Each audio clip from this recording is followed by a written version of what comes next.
Right now, AI tools cannot do a lot without a lot of human intervention and guidance and expert knowledge. But the field is changing fast, and it's hard to say what things will look like even just a few years from now. And so we're, collecting data to overcome the scarcity problem, but we're trying to do it in a principled way, because it's not like the data is just lying around and we have to soak it up using, some web crawler. But we have to make very deliberative decisions about what data to collect with limited resources that you don't necessarily see in, say, commercial AI contexts.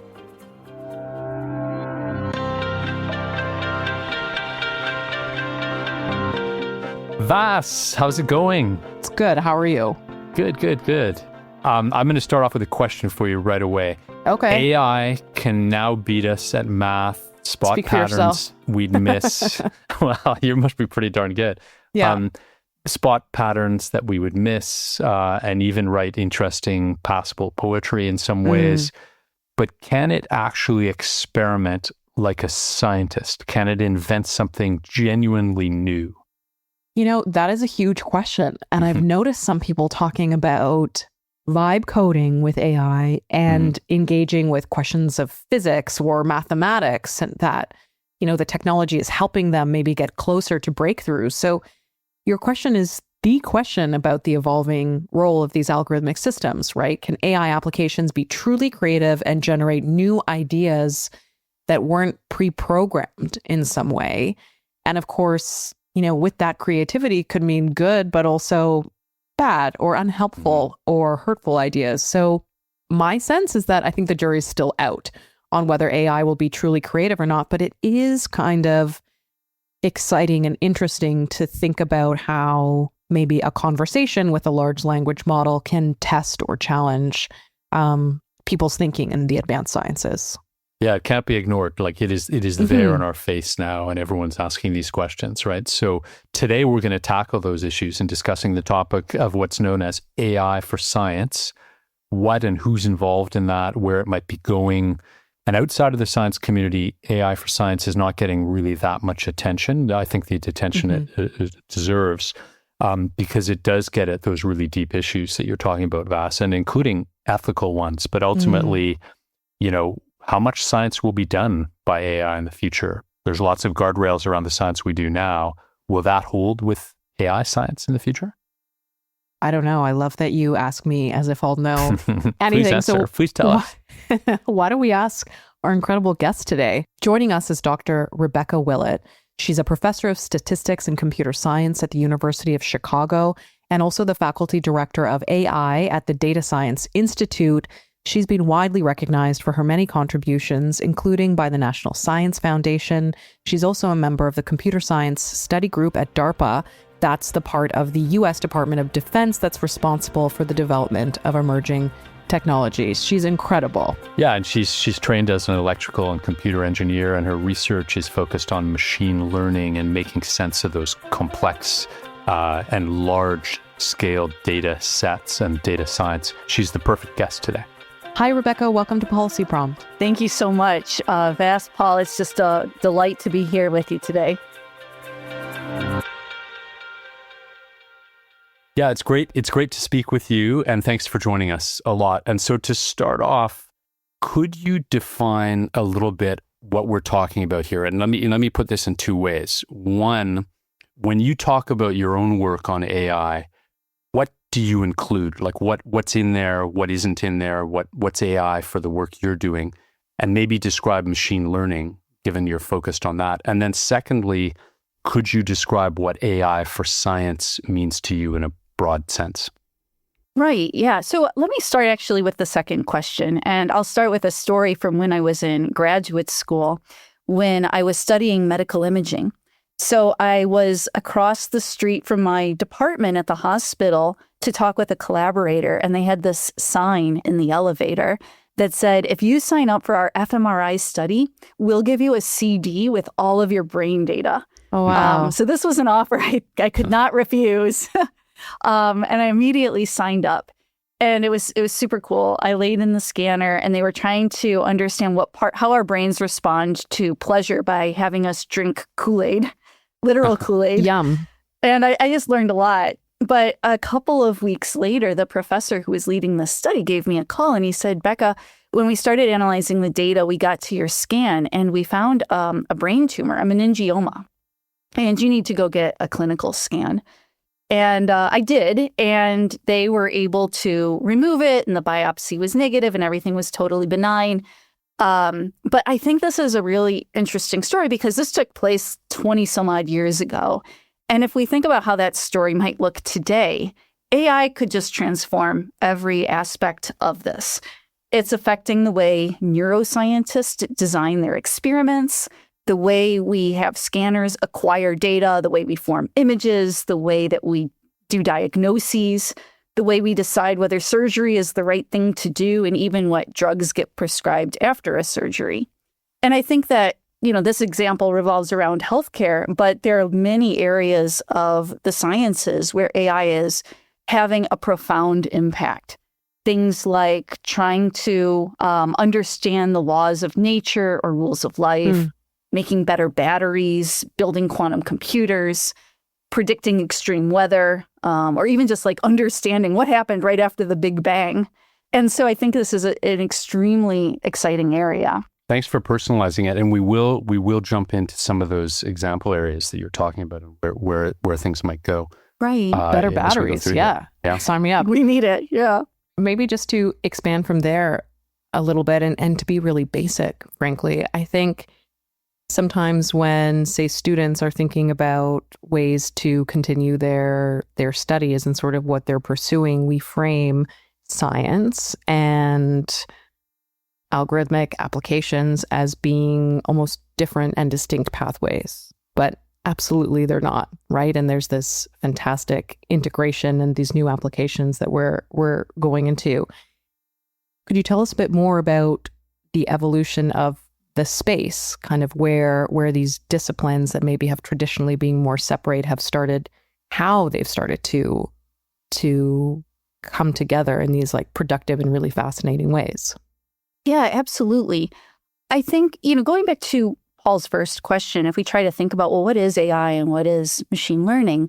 I think at their core, they're really about how do we learn from data? How do we recognize patterns and allow us to make accurate predictions for future examples? So for instance, when you're a kid, you're trying to learn the difference between cats and dogs, and people point out things like, the size or the ear pointiness, and you build a mental model so that when you see a new animal, you can predict it. We try to train computers the same way. We give them lots of examples of images and label them either cat or dog. And hopefully from those examples, they can figure out a model that will allow them to make an accurate prediction for some new image. So then as we think about integrating that kind of core idea within the sciences, the first thing I think many of us might think of is, I go off and I collect my scientific data, and then I'm going to plug it into a machine learning system so that I can understand something more about that data. And that is a super valuable use case, but I think it's only one component of the potential that AI has in the sciences.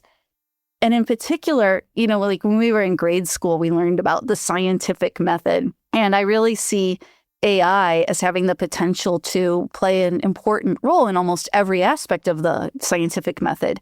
So not only data analysis, but the way that we even generate hypotheses in the first place, or the way that we run simulations to try to understand different phenomena and how things might progress or test different theories, or even the way that we design future experiments and future data collection. And so as people try to, push the boundaries of what AI is capable of, in the context of scientific machine learning and scientific AI, I think these are the questions that are really at the forefront. How do we kind of give this powerful tool to scientists so that they can do their science in a really, rigorous way? Yeah, it's fascinating about even now as you apply AI to certain disciplines as a leveraging tool. Let's talk about a couple of examples where it's, enabled science to move forward. And the best one known is probably the AlphaFold DeepMind, Right. in biology, protein folding structures. But there are others, I think, and emerging others in materials science and things like that. But are most of those augmentations of existing science, in the sense that PhD theses, dissertations were written on protein folding before? It just took a really long time to do them. But so there's not something brand spanking new there, but it's an augmentation. Is that kind of where most of this AI for science is clustered, or is it starting to get into those new hypotheses? If you could give us a couple of examples, that would be super interesting. Yeah, fantastic question. So in the context of things like AlphaFold and understanding protein folding, I think some of the early work would come up with a mathematical description of sort of the energy of different protein configurations. Some are lower energy and some are higher energy, and we think that the low energy configurations are just more natural and maintainable. And so then we would, try to search for which configurations would have, computationally search for the configurations with the lowest energy. But that wasn't really data-driven in the way that AI and machine learning are, right? We would come up with this mathematical optimization formulation, try to solve it, and then see if it seemed consistent with what we observe in practice. Whereas in contrast, machine learning methods like AlphaFold are saying we just have tons of examples of proteins and knowledge of how they fold. This is in fact stored in the protein data bank. And so can we use a machine learning tool like a neural network to come up with a prediction of how a protein is folded for some new protein that is accurate, but isn't sort of, based purely on this notion of energy, but rather is, placing much higher emphasis on actual examples that we've observed in nature. And so that's not really leading per se to a new hypothesis, but it is a major paradigm shift from the way that, a lot of the classical methods examining protein folding operated. And it really highlights the power of machine learning and what we can do by integrating, these rich sources of data. Well, you asked for another example where maybe we're uncovering something new. And that's, of course, a harder task. But what I would point you to perhaps is some of the work people are doing on using AI to improve weather forecasting. So in some of the early days, people would train a neural network to, take the current state of the weather and predict the weather out to, say, 1 or 2 weeks. And they would train their machine learning models off of all of the old weather data that we had, maybe some simulation data in addition. And what they found in the early days is that they could get very accurate forecasts, but with much lower computational costs than the classical numerical weather forecasting systems could achieve. So that right away was exciting. But more recently, some of the models, the machine learning models that have been explored, are actually producing forecasts that are sometimes more accurate than what we would get with the classical numerical weather prediction methods. And I think it's not entirely clear, why that is. I think one big question is what's implicitly represented in these machine learning models that's not in the classic physics-based models that we've used. And if we could uncover that, maybe we'd understand something new about weather systems. And so I think there's potential for these things to lead to new discoveries. But certainly they're achieving accuracies that we hadn't necessarily anticipated a priori. Is there a participatory element to any of that weather work? I ask because, Paul was mentioning AlphaFold, and that was throwing me back to FoldIt, which I came across, years and years ago as a kind of example of gamification, participatory gamification for, the public good. And this was for science. If I understand correctly, you're referring to citizen science, where citizens get engaged in the scientific process, either by running tools or looking at data on their own computers. Is that right? Sure. Yeah. FoldIt was an online puzzle video game. Adrian's first science video game began when biochemists had a problem. To fight diseases, they needed help solving protein puzzles. Computers are terrible at visual puzzles, but humans are great at them. We're here to provide a sort of refinement to the folding algorithms that protein servers use to try and do this automatically. As we get better and feed back to the Baker Lab, the automated algorithm for the computers will get better and ultimately we'll be left with nothing to do. And people would sort of play around and kind of fold the structures of selected proteins as best they could. And then some of the highest, I guess, scoring elements were then analyzed by scientists in terms of, is there a native state that could be applied to those proteins? So it was like a blend, you're right, citizen science, citizens, an open invitation for people to sort of participate or kind of play around with something that kind of had a higher scientific application. Well, I will tell you that there are examples of just trying to get the public engaged in science in a variety of ways. I'm not deeply familiar with the project you just described, but one example is Zooniverse, or the Galaxy Zoo, where astronomers collect gorgeous images of galaxies throughout the universe, and they will have citizen scientists look at those images and help with the process of labeling them, like, well, what's the geometry or morphology of the galaxy? And that information can be really useful when we look to training machine learning algorithms, for instance.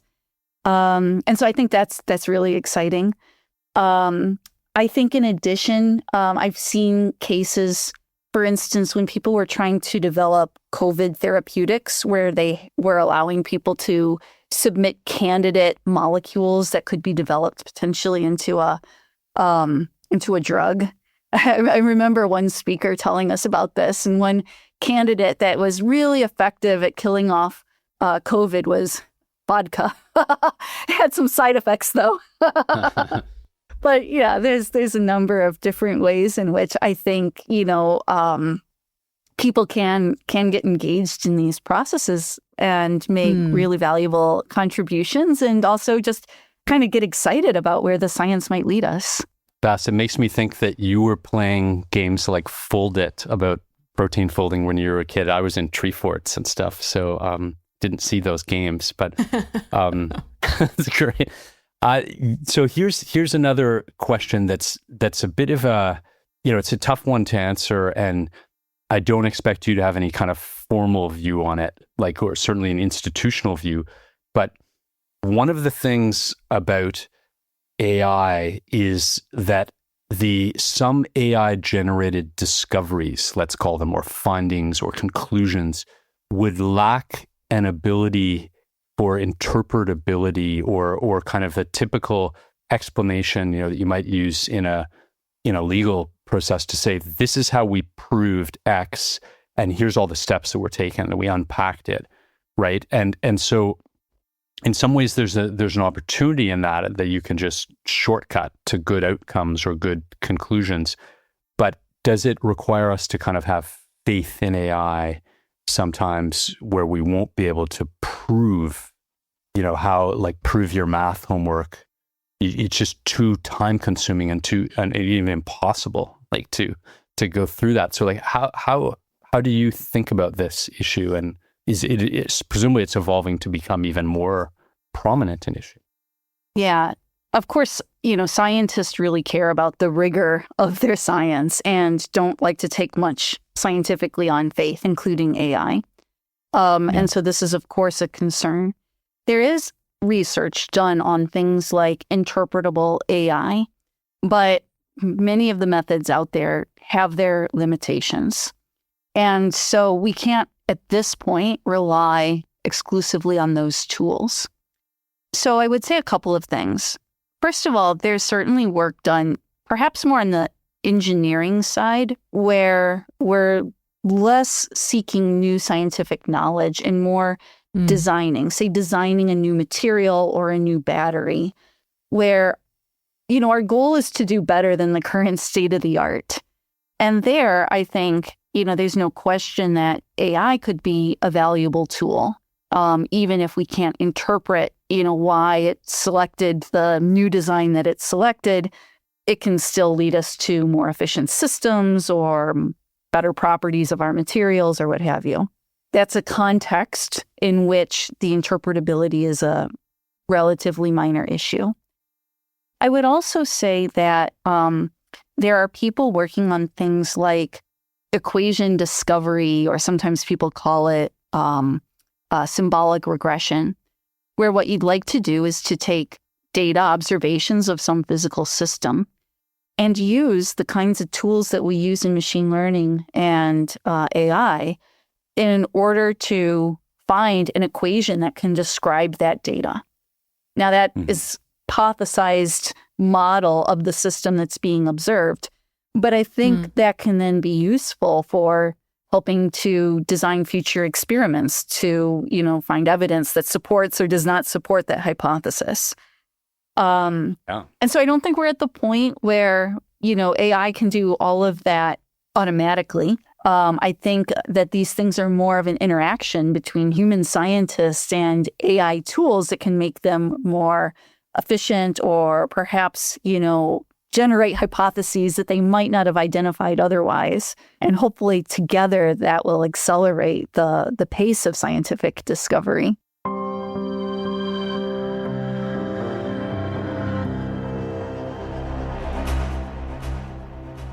You mentioned having your brain data or information exported to a CD-ROM. I feel like I'm still thinking about what did that mean? Is it just imagery? What else did they have and do you have?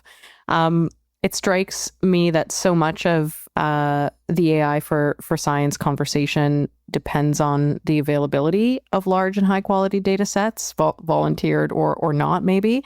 Could you kind of take us backstage a little bit and help us understand how scientists are overcoming this challenge of data scarcity or noisy data from so many disciplines, and how data is obtained or volunteered or shared or produced in the first place? Yeah, excellent question. That's really at the core of a lot of scientific machine learning questions.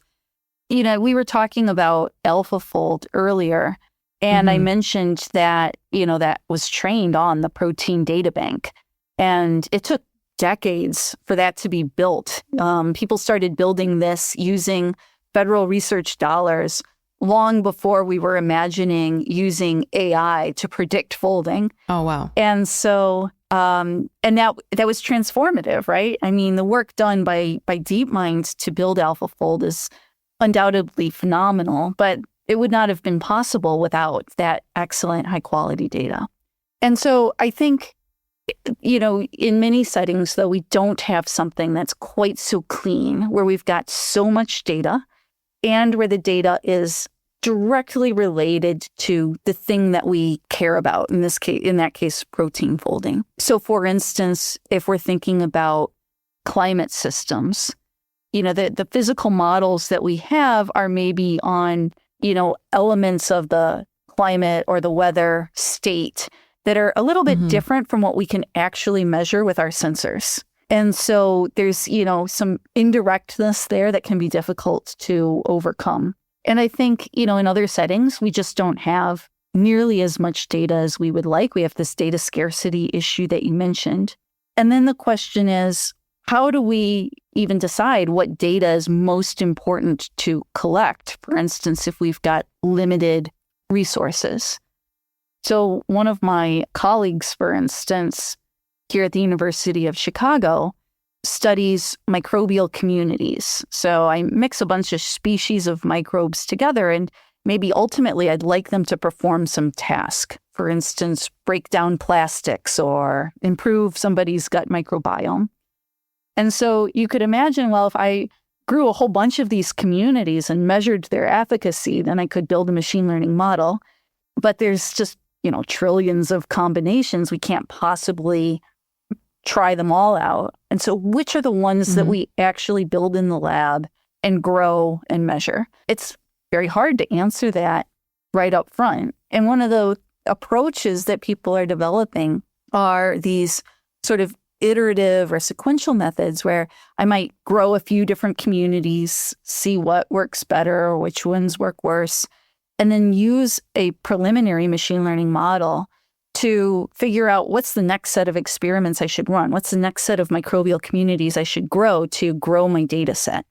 So I'm kind of using machine learning in order to build that data set or to guide the way that I collect data. And so we're collecting data to overcome the scarcity problem, but we're trying to do it in a principled way because it's not like the data is just lying around and we have to soak it up using, some web crawler, but we have to make very deliberative decisions about what data to collect with limited resources that you don't necessarily see in, say, commercial AI contexts. I do want to follow up here. Let's talk a little bit more about synthetic data. First of all, what it is, like that it's, it's produced data, but there's good and there's bad and there's different uses. Could you just describe a little bit how you would frame the issue of synthetic data and its pros and cons, let's say? And first of all, what it is. So one example of synthetic data would be data that comes from a simulation. So for instance, when people are making climate forecasts, they're running models that are grounded in first physics principles, and they run those on giant and very expensive supercomputers. And so this is helpful because we maybe know a lot about the physics of weather and climate. And so by running these simulations, we can make accurate predictions. And the climate in 100 years might be very different than the weather that we're experiencing today.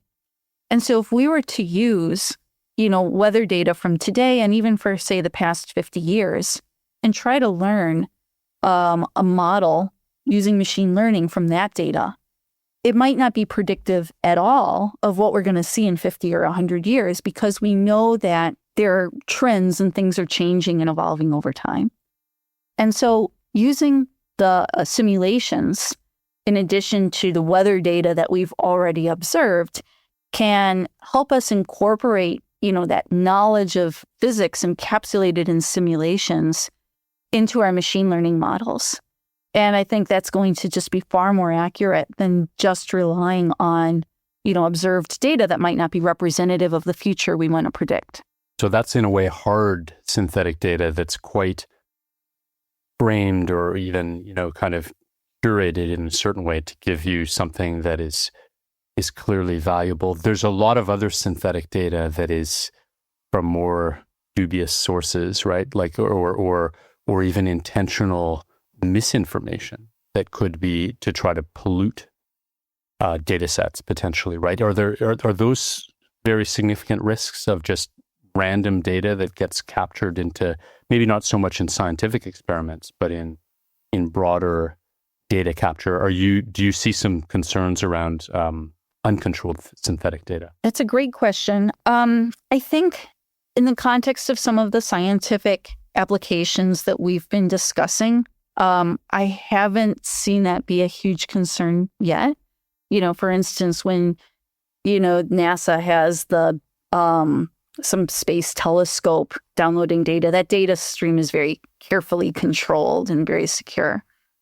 But one thing that people have been exploring is using large language models, things like ChatGPT, to help scientists understand the literature, right? Like maybe I have a question about, something I've observed in an experiment, and I go to one of these large language models and I say, what part of the literature would help me understand what I've observed in my experiment? Or, how can I think about this? And I think that's where the data that's been used to train those large language models, I wouldn't necessarily call it synthetic data, but it might not, some pieces of that data used to train that are going to be more useful than others. And it's not entirely clear how to control those models or to guide those models to ensure that they are producing accurate and useful results for scientists. It is an ongoing effort within the scientific community, but I think, many challenges still remain. I think one of the key problems is extrapolation, right? Like I know everything that I've already observed, and now I'm just trying to say, what if I did something totally different? What would happen? And that's an area where, traditionally machine learning kind of struggles, right? Because we're trying to learn from examples. And if the examples look nothing like what we're trying to predict, then it's pretty hard.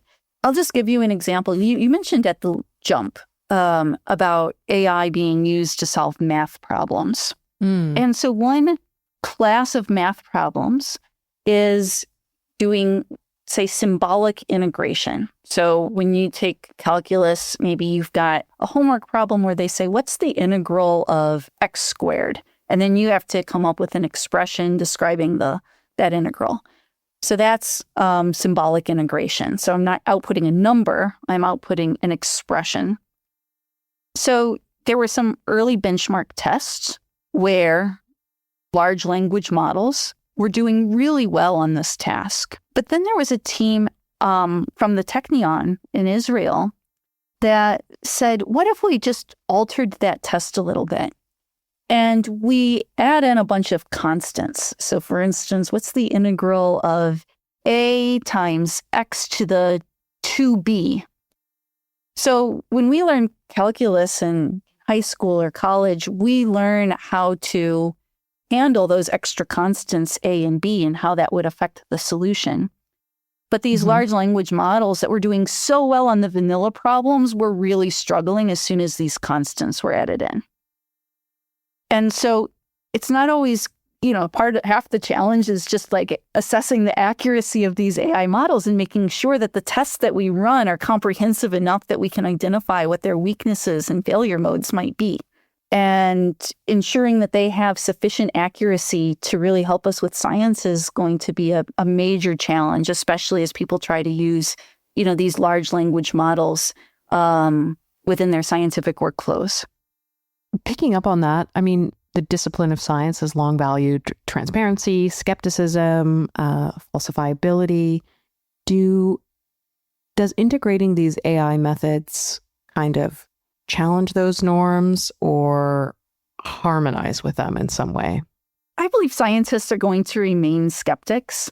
But I think that, using these tools is, not anathema to that, right? I think that we can think of this as a new way of, searching among multiple complicated hypotheses to identify things that are more plausible or more consistent with data. And using those tools can be impactful. And I don't think scientists are going to just accept, the output of an AI system blindly. But I think if it says, here's, just hypothetically, right? Like if an AI system says, here's a hypothesis that might be worth exploring, then a scientist would, potentially consider that and think about whether that makes sense, why it does or does not make sense, whether it influences what new experiments they want to run. But I think any kind of, rigorous, careful scientist would use this as a jumping off point instead of a final result. Policy Prompt is produced by the Centre for International Governance Innovation. CG is a non-partisan think tank based in Waterloo, Canada, with an international network of fellows, experts, and contributors. CG tackles the governance challenges and opportunities of data and digital technologies, including AI, and their impact on the economy, security, democracy, and ultimately our societies. Learn more at cgonline.org. So thinking forward a little bit, the way things are evolving, we touched on it already, but the interdisciplinarity of AI for science and a lot of projects that are going on now, at the center of that often are data scientists. And so in a way that seems like the role of the data scientist is evolving a lot to be at the center or integral to a lot of research, scientific discovery. Are data scientists now becoming co-discoverers in that way? And is that kind of how your institute at the University of Chicago operates? Are you now like a facilitating node to some degree that, these things didn't exist in the same way previously? Are things evolving? Yeah, I think so. So we run a number of different initiatives, including training programs, one supported by Schmidt Sciences, where we train people whose backgrounds are in the natural sciences to use modern AI tools. But simultaneously, we're training data scientists to advance and develop the next generation of AI tools to tackle problems that existing off-the-shelf methods cannot tackle. So, for example, as I mentioned, people are using AI to improve, for instance, weather forecasting. And there's a desire to use these tools to also improve climate forecasting. And so within that context, one core challenge is that many of the AI models are unstable in the sense that what these models might do is take the current state of the weather and make a prediction about what the state would be 6 hours from now. And so if I want to make a prediction about what the weather will be in 2 weeks or in 2 months, I would take that model and I would apply it recursively, just over and over and over again, in order to get to a point where I'm making a prediction, say 2 weeks or 2 months out. Problem when I talk about instability is that if I keep running this process long enough, the outputs will blow up. It'll produce things that are completely inconsistent with what we know about physics, like predicting the daily high being 1,000 degrees kind of thing. We just have no reason to expect that to occur. And so data scientists and machine learning and AI experts, including people in my group, have been thinking about how do we rethink the way that we design and train neural networks so that they can make accurate forecasts and sidestep this whole instability issue so that when we apply them for a long time, things remain consistent with known physical constraints and known physical properties. And so this is where you really do need this collaboration and interplay between the scientific domain experts and the people with real expertise in the underlying computer science principles, mathematics principles, and statistical principles. Just as another example, in the sciences, often we don't want to only make a prediction about what would happen, but we want to have some uncertainty associated with that prediction, right? Like you don't want me just to tell you it's going to rain tomorrow. You would like me to tell you, oh, it's got a 60% chance of rain tomorrow. Honestly, Becca, if you could tell me for sure that it was going to rain tomorrow, that is actually what I want to know. Yeah, but the problem is if I tell you it's for sure going to rain and I'm wrong. That it definitely won't rain is what I want. Yeah. I don't want rain. Sorry to interrupt you. No, that's a great point. But yeah, what we'd like to do is to accurately tell you how certain, or I as an AI would like to be able to output not only what my prediction is, but how confident I am in that prediction. And I want that to be real in some sense, not just some made up estimate of uncertainty. And so statisticians are working jointly with domain scientists and computer scientists to figure out how we can actually assess what these uncertainties might be so that people have a sense of when the AI model is, very confident versus a little uncertain. Well, and picking up on that collaboration, do you see a universe in the future where an algorithmic system is sort of cited or stands as a co-author on scientific papers or even kind of a co-theorist? That's a fantastic question, and I don't know. I know that there is a lot of interest in using AI tools to augment and help with human creativity. And I think of that as including things like hypothesis generation, or a little bit more on the math side, conjecture generation.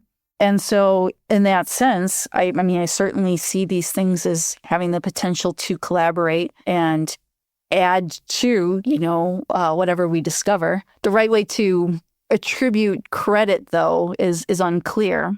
Right now, AI tools cannot do a lot without a lot of human intervention and guidance and expert knowledge.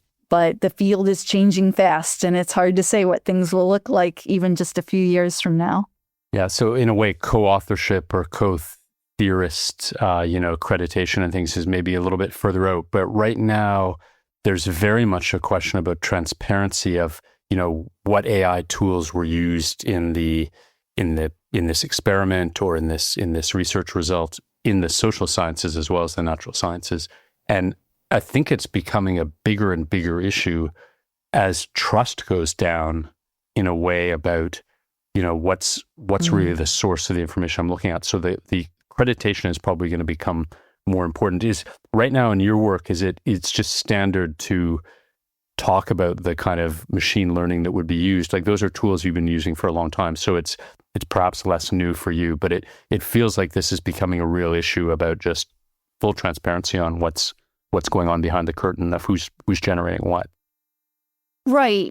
For the most part, the work that I and my collaborators are doing, we would precisely describe the AI tools that we're using, or more commonly, how we've needed to change and adapt existing tools to be more effective for different scientific problems. And so there's not really an attribution issue there. And even when I see people trying to use things like large language models to assist them with a literature review, right? Like I type in, tell me what the scientific literature currently says about topic X. Even then, I see that more as sort of a starting point where maybe it'll output a list of papers, but then it's still our job to go and look carefully at those papers, assess the quality of the research, and make sure that the way that the AI tool described the conclusion is accurate and sufficiently nuanced for the task at hand. And so, at least in my group, we're not at a point where we would offload any key component of our research to an AI system, but we certainly can use them for things like idea generation, literature review, and then, of course, as kind of a core of our research on developing the next generation of AI tools. Yeah, it's a lot harder in the social science domains right now, I think. And so it's more of a Wild West as to what's appropriate, what's being used. And I think scientists are more comfortable with using these kind of tools and being clear about it.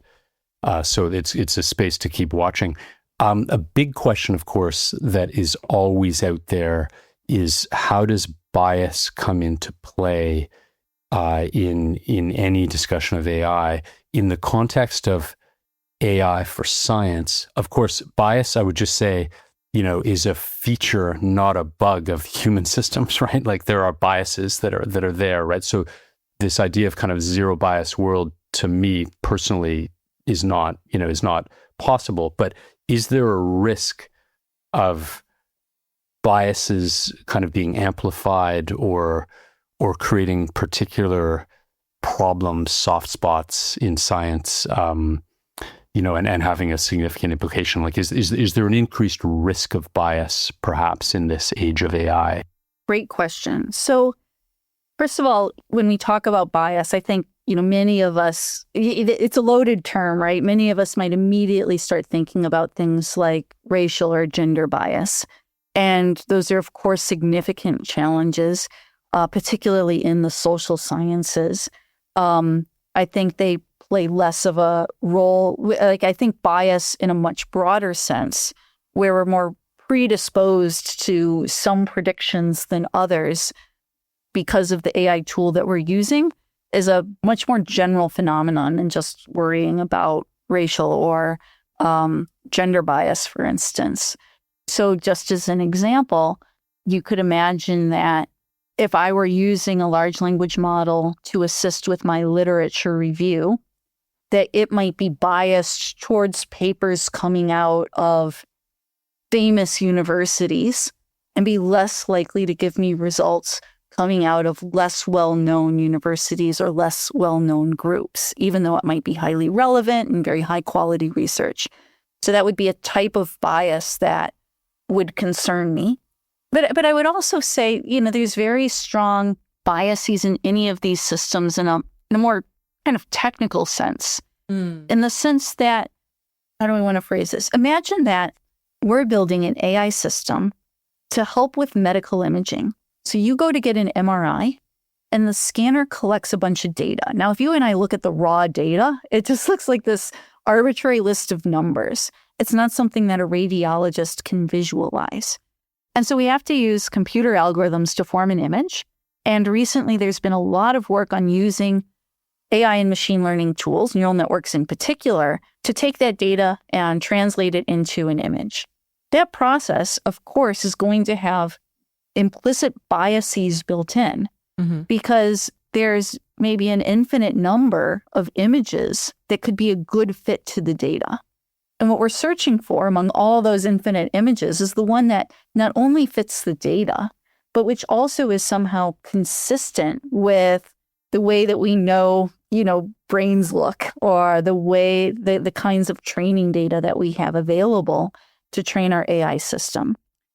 So any of these systems are going to have, biases, and some of them are extremely useful, right? Like I'm biased towards things that are more likely to correspond to a physical reality. That's exactly what I want. And so the challenge is just figuring out what are these biases? Can we assess them? Can we use that assessment to identify bad biases that we want to eliminate?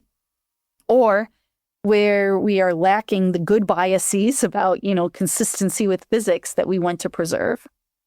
But yeah, in the social sciences, things can get, quite challenging. I mean, just as one example, you could imagine that I have a bunch of data representing police interactions with a community, and that those have reflected biases of society.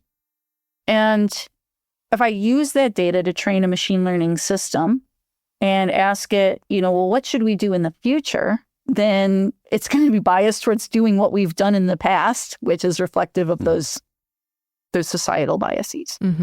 And so, trying to make sure that these systems are, not susceptible to those types of biases is extremely important. It's not the subject of my own research, but I think as we see these kinds of tools being used in increasingly high stakes settings, not only criminal justice, but also healthcare and finance and other things, it's extremely important to make sure that they are not reflecting problematic biases from our past that we want to move beyond.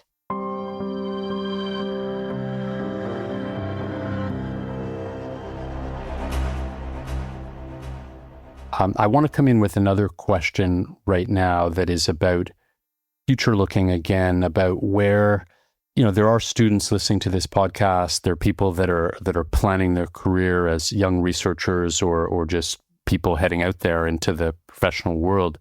And how do we prepare the next generation of researchers to use AI, to kind of, especially if they're going into AI for science, but what's the right mix right now? If you're a student, an undergrad, do you want to be super deep in domain expertise, or do you want to move off a little bit of that and knowing how to master some of these tools and applications, as a really important part of your journey, right? Which may not have been part of the curriculum as clearly in recent years.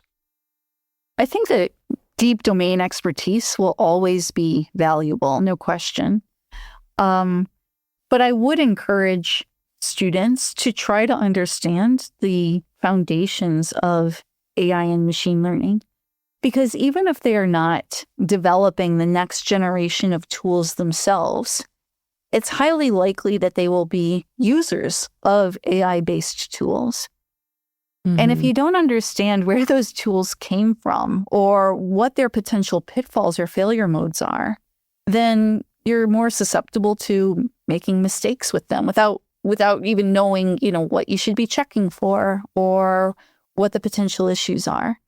And so I don't think everybody needs to be an expert in, the state-of-the-art development of new AI models, but I think they need to understand the extent to which these are not magic black boxes, the extent to which we understand some of the issues associated with them and where things can fall short. and what kinds of, tests they need to run if they're using these models within their scientific research. And so I think that's just going to become an increasingly important part of science education moving forward. In terms of people who are really focusing on developing AI, I think that it's also increasingly important that they understand not only sort of the coding and software development aspects, but also the mathematical and statistical aspects of it. So understanding, for instance, biases from the perspective of mathematics, or understanding statistical challenges like how to deal with uncertainty quantification are all going to be, extremely important, and, important for people who want to develop new tools and want to do it in a way that's going to be effective and useful across many different domains. Right. And even credible, right? Yeah. Like in the sense that these weren't people just playing around with AI tools, right? Like they kind of understood the systems and the right questions and outputs in a way. I think that's right. And I'll tell you, I think that one big challenge that we face is that we don't have good core principles right now on how to design, the next new revolution, let's say in neural networks. There are common architectures that maybe people already have heard of, like convolutional neural networks or transformers. And these are great designs. They've been extremely powerful tools in many different contexts. But at the same time, the way that we come up with new architecture designs that aren't just sort of incremental changes of existing designs is at this point a little bit ad hoc. We don't have core design principles that could let me tell you without a ton of experimentation what kinds of architectures are going to work better or worse. And so when we lack that foundational understanding, it kind of limits our research in new AI methods to being a little bit ad hoc and a little bit guess and check. And so I would also hope that people will continue to try to understand those kind of foundational challenges so that we can get to a point eventually where we can make the design of new systems more principled. I find the messiness of the ad hoc guess and check kind of charming and wonderful too. And with that in mind, just to round out, Becca, is there one kind of scientific problem you'd love to see solved with AI in our lifetime, your lifetime? Is there something that you're following or sort of see as being very promising? Maybe give us something to grab onto and think about looking ahead. Yeah, I don't know if I can narrow it down to just one. I think some of the things that we've talked about with improving climate modeling, with improving the design of better materials, with understanding, these treasure troves of astronomical data that we suddenly have access to, and improving things like, therapeutics, different drugs, different other kinds of therapies based on the microbiome. All of these are very important to me, and I'm really hopeful that AI will let us have progress in these spaces much more quickly than we would have otherwise. And so you're saying there's plenty to work with now. There's reason to be enthusiastic about what we can do with even existing data sets, right? Like we're not waiting for something new. We can work with what we've got. That's context dependent. So there are some settings where, existing data sets are extremely powerful and, we just need to figure out the best way to leverage them. And then there are other settings where we definitely do need new data.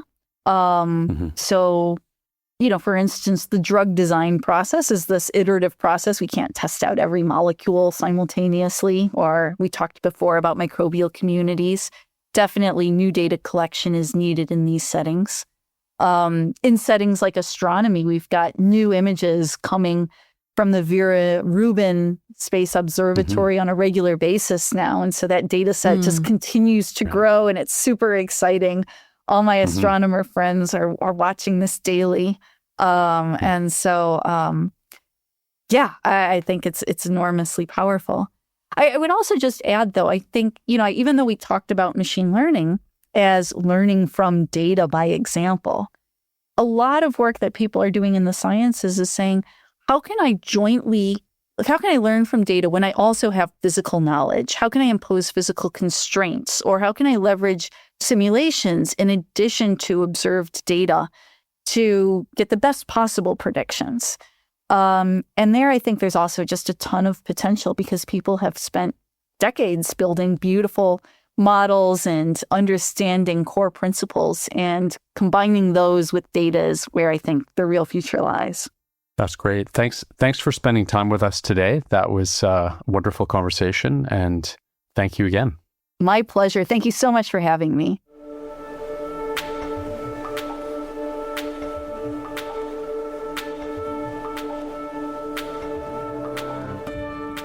So AI for science is a super active area in technical universities around the world right now and in national laboratories, et cetera, but it doesn't get that much attention because it is very technical. And people are probably still thinking, yeah, it's kind of far away before we really enter a new phase. But it may not actually be that far away. And our guest was great, Becca, at kind of, describing what's going on in an accessible way. And this is not that far out, really. It's not. I mean, I wonder about attribution and authorship here in science too, when we talk about breakthroughs and what facilitates them and what we're appealing to or relying on these algorithmic systems to sort of help us surface. Of course, there are lots of algorithmic elements to many dimensions of science, as we heard, especially with genomics. So I loved learning more about how the scientific community is grappling with this, but also doing its best to tentatively embrace the best elements for the best outcomes. Yeah, it's totally. So it's super exciting to think about that. Like you think about those breakthroughs in pharmaceuticals, new materials, even lots of the list goes on, right? And we do hear a fair amount about that, but it's daunting to think that we may fairly soon have these autonomous laboratories. Like think of something that's working 24/7. It's got a network of supercomputers. Like these things what are they going to cook up, right? Like that's a serious set of computers. Like, do we lose control somehow with that? It's an example of tech moving fast and policy and governance just can't even keep up with this. And it might just kind of be in our face very, very soon with lots of positives, but a lot of unknowns. With that in mind, are we at risk of sort of giving up some of the best elements of the pursuit of scientific breakthroughs, right? I think about, not as a tangent, but certainly related, coverage of AI avatars who are selling items 24/7 online because they're not humans, right? They can just keep trying to sell you things. And sure, there's a microeconomy around that and money's kind of going somewhere and we can frame it as a breakthrough. But what are we gaining and what are we losing when we, again, appeal to these systems as a substitute for, instead of a complement to the work that we already have to do? Huge conversation, one that's ongoing, and I'm glad we got to probe a little bit more on it. Yeah, you just scared me with those avatars coming after you, like as opposed to, texts that say, please sign up for something, you just kind of ignore them. But if an avatar is kind of videoing you every 20 minutes, like that's intense.